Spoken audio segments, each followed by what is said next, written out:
Cybersecurity is a growing market, and in fact, it is the fastest growing market in the ICT sector. If we take into account that cybersecurity attacks are expected to cost $6 trillion in 2021 globally, and we need to fight against these cyber attacks. So the global cybersecurity market is expecting a global revenue of over $193 billion by 2023. In the growing market, there is a clear lack of qualified cybersecurity professionals, and also there is a lack of overall awareness that we have heard in the previous presentations. The demand for cyber experts is greater than the offer that we have at this moment, and this is perceived by any company that is working in this sector. Looking at the skill gap from a European perspective, an ISC study anticipates a skill gap of approximately 350,000 employees by 2022. This is an impressive number. So there is a lot of opportunities in the cybersecurity market for new students and for new professionals. So what are the problems that we are facing today? Well, on the one hand, cybersecurity is moving at a fast and a quick dynamic pace. On the other hand, there is a low number of students that are interested in high qualified jobs, and there is also a lack of top qualified cybersecurity educators. But not only education and training is necessary and should be addressed, but also the current and the future career opportunities, as the number of students could be improved by showing what are the characteristics of the cybersecurity jobs that they are going to tackle or could tackle. And also could be improved if we introduce cybersecurity topics early in the secondary studies or even before that. In this context, there is a huge growth potential if we tackle gender issues because women are underrepresented in this sector. In Europe, they are less than 20% of women working in this sector. There are many reasons for this. The lack of role models, probably the persistent stereotypes about the sector that seems to be only for men, a lack of understanding about what cybersecurity jobs entail. Cybersecurity is a very broad topic, and it covers not only technical, but also process and also people. We can say that there are a lot of girls that enjoy ICT studies, but the fact is that they are also competent at cybersecurity. There are competent users of computers, but it's the enjoyment. We cannot find it in the job sphere. From my experience, I found that women are generally more in either a sales-focused role or a speaking role as opposed to a very, very deep technical role. I found that women are more at sort of consultant or like low or mid-managerial level. I found that it's easy to get women in for interviews, but in terms of career progression, there have been more plateaus and glass ceilings for women.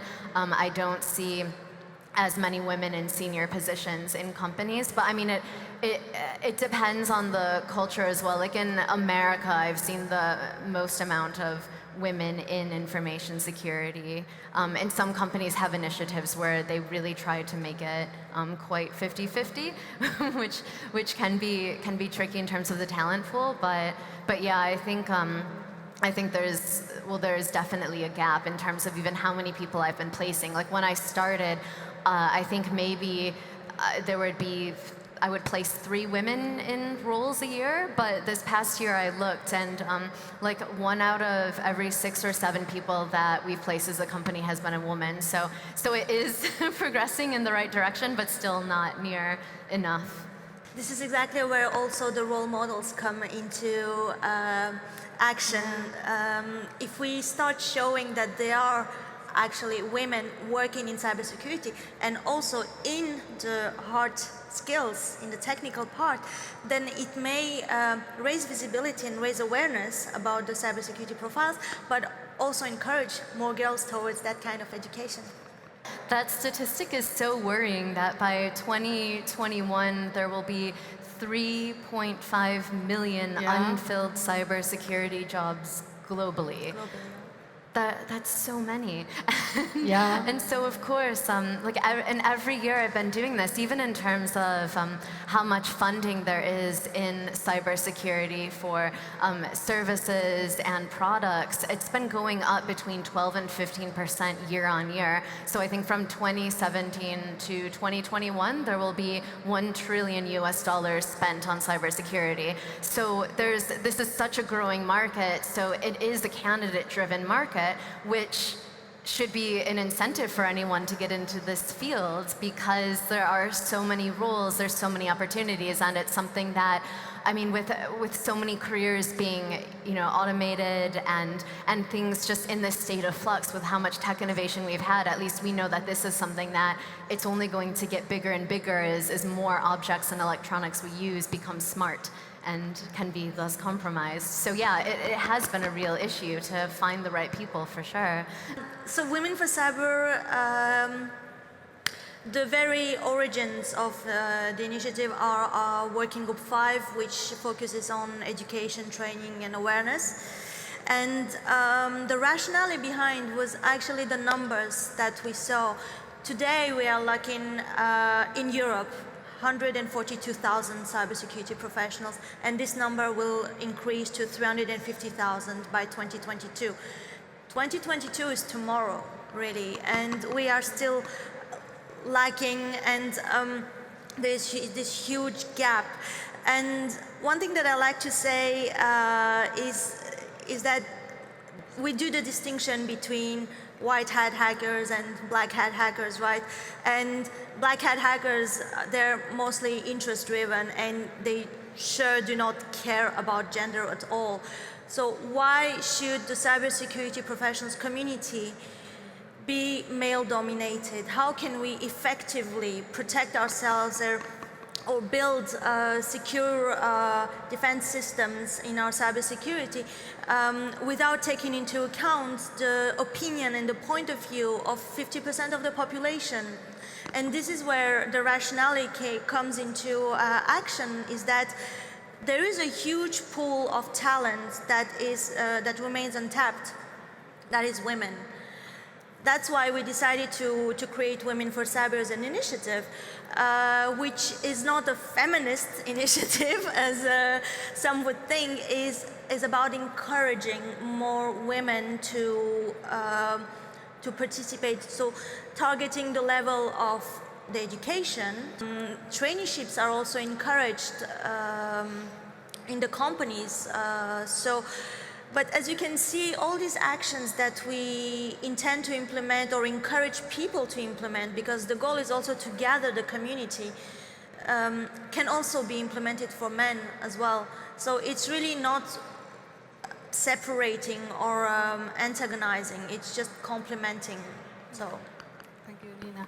As we are almost at the end of this panel, I want you just to make a brief remark about what would you suggest to any student or any professional that wants to change his career and to go in the cybersecurity area.